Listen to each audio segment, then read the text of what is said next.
Hello everyone, welcome to my channel sweet home simple life.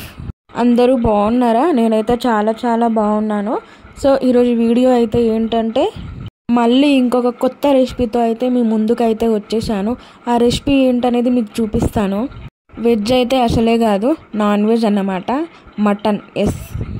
మటన్తో gravy, curry అన్నీ చేసుకోవడం కామనే, కానీ నేనైతే ఇక్కడ ఫ్రై చేస్తున్నాను అన్నమాట. కొంచెం క్వాంటిటీ ఎక్కువ ఉంటే మటన్ మొత్తం ఫ్రై చేసేసి పప్పు వండుకొని సైడ్కి అయితే నంచుకోవడానికి అయితే బాగుంటుంది. ఫ్రై అన్నంలోకి కలుపుకొని కూడా తినొచ్చు. ఇక్కడ మటన్ కొంచెం ముదురుది అన్నారు కాబట్టి నేనైతే కొన్ని వాటర్ అయితే పోసేసి కుక్కర్లో వేసి అయితే ఉడికిస్తున్నాను. ఒక 4 విజిల్స్ వచ్చే వరకు అయితే ఉడికించుకోవాలి. మన ఛానల్ని ఇంకా సబ్స్క్రైబ్ చేసుకోకుండా ఎవరైతే చూస్తున్నారో ప్లీజ్ సబ్స్క్రైబ్ అయితే చేసుకోండి. Not only cooking, travelling vlogs కూడా ఉంటాయి ముందు వీడియోస్లో. తప్పకుండా సబ్స్క్రైబ్ చేసుకొని అయితే చూడండి.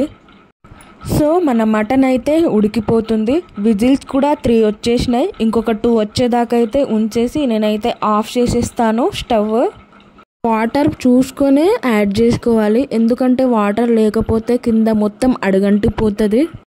విజిల్ తీసేసాక కొన్ని వాటర్ అయితే ఉండిపోయినాయి. ఆ వాటర్ ఇంకిపోయేదాకా కాసేపు అయితే ఉడికించుకోవాలి. ముక్కలు ఉడికినాయా లేదా కూడా చూసుకోవాలి. ఫ్రై అంటేనే మంచిగా ఉడికిపోవాలి, గట్టిగా ఉంటే తినలేం కదా. సో ఆ ఉన్న వాటర్ అంతా ఇంకిపోయేటట్టుగా ఉడికించుకోవాలి మటన్ మంచిగా. కూర అయితే ఎక్కువ రోజులు నిల్వ ఉండదు కదా, మేమున్నది ఇద్దరమే కాబట్టి అంత కర్రీ తినలేం కాబట్టి ఫ్రై అయితే చేసేస్తున్నా నేను. వాటర్ మొత్తం ఇంకిపోయేదాకా అయితే ఉడికించుకోవాలి.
సో వాటర్ మొత్తం ఇంకిపోయిన తర్వాత మటన్లోకి కావలసినంత ఆయిల్ కూడా వేసేసుకొని కాసేపు ఆయిల్లో ఫ్రై చేసిన తర్వాత పసుపు, కారం, అల్లం వెల్లుల్లి పేస్ట్, మనకు కావాల్సిన మసాలా పౌడర్ అయితే వేసుకొని పచ్చి వాసన పోయే వరకు అయితే మంచిగా ఆయిల్లో అయితే ఫ్రై చేసేయాలి. ఎంత బాగా ఫ్రై చేస్తే టేస్ట్ అంత బాగుంటుంది. మనకు తగినంత ఉప్పు కూడా వేసుకొని అయితే కలుపుకోవాలి మళ్ళొకసారి. ఇదైతే చాలా ఈజీ ప్రాసెస్. ఫస్ట్ అయితే మటన్ ఉడికించుకొని ఆయిల్ పోసుకున్న తర్వాత పసుపు, కారం, మసాలా, అల్లం వెల్లుల్లి పేస్ట్, ఉప్పు ఇవన్నీ అయితే యాడ్ చేసుకొని పచ్చి వాసన పోయేంత వరకు ఆయిల్ కొంచెం పైకి తేలేంత వరకు అయితే ఈవెన్గా ఫ్రై చేసుకోవాలి. అంతే, మన ఎంతో టేస్టీగా ఉండే మటన్ ఫ్రై అయితే రెడీ అయిపోయినట్టే.